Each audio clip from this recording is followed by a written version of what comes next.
Welcome back, welcome back. Well, right now we're in middle of the 9 days. We're a couple of days away from Tisha B'Av. We live in polarizing times where it seems that there's so much friction between different parts of Klal Yisrael, so much friction between different groups of Yidden.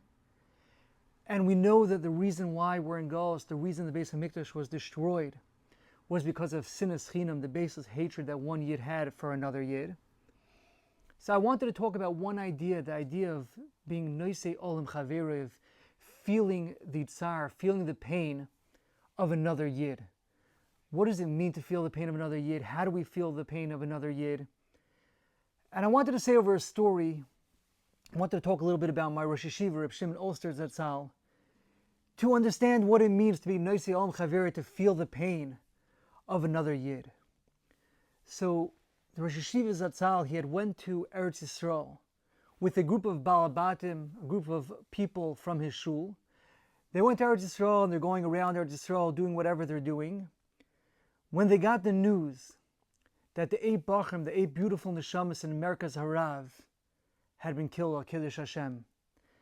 When the Rosh Yeshiva heard the news about the 8 Bachrim, he was completely broken. The Chaver that were there with Rosh Yeshiva in Eretz Yisrael, they still remember to this day how broken the Rosh Yeshiva was when he got the news about the 8 Bachrim in Merkaz Harav that were killed al Kiddush Hashem. And the Rosh Yeshiva told the Chaver that we have to put our plans on hold.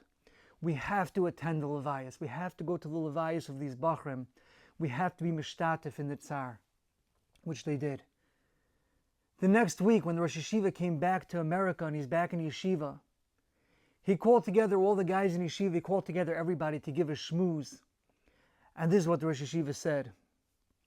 Rosh Yeshiva said, last week in Eretz Yisrael, 8 Bachrim were killed. Has this impacted your lives at all? Have you given it any thought? Have you thought about the parents of these boys? Have you thought about their siblings?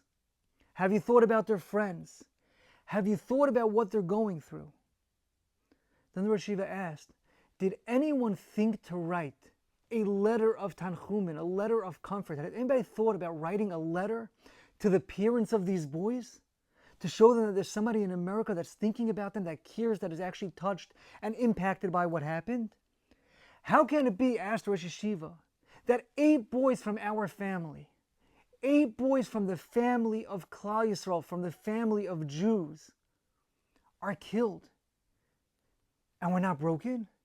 How can it be that there's 8 families that are going through the pain of losing their child in yeshiva and we're not touched by that? We don't give it any thought. We don't make any changes in the way we live our life each day.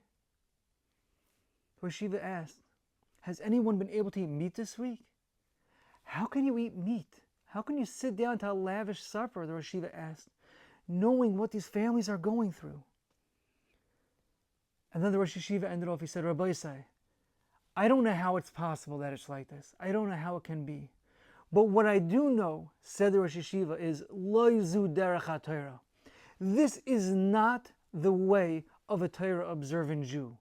To be able to go through life in the face of such tragedy and that it doesn't leave an impact, that it doesn't affect you to the point where you make a tangible change in your own life because of what happened. Rosh Yeshiva said, so how do we feel the pain of another Yid? How could we really be noisei im ol chaverei? Rosh Yeshiva brought down from the Chazon Ish that said that the way to feel a pain of another Yid is by davening for that Yid. That doesn't mean just saying, Achenu kol beis Yisrael, all my brothers everywhere, wherever they are. But it means to really think about who we're davening for and what we're saying. And if we're really davening for other Yidden, then we'll be able to actually feel the pain. Chas v'shalom, God forbid, when there's a tragedy, when they're going through tragedy, we'll be able to really feel the pain of another Yid. Tisha B'Av's in a few days. Right around the corner is coming Rosh Hashanah Yom Kippur. What kind of schus would it be if we decided that we're really going to think about whether it's our neighbor down the block, whether it's a family member, whether it's a Yid in Eretz Yisrael, but to make the effort to really say, you know what, I'm going to think about another Yid Therefore, I'm going to daven for another Yid. Therefore, I will be able to feel the pain of another Yid, regardless of what community he's from, regardless of where he's holding, regardless of our hashkafic differences. But as Rosh Yeshiva said, we're one family. We're one family of Yidden. And when there's tragedy in our family, we have to feel like there's tragedy in our family.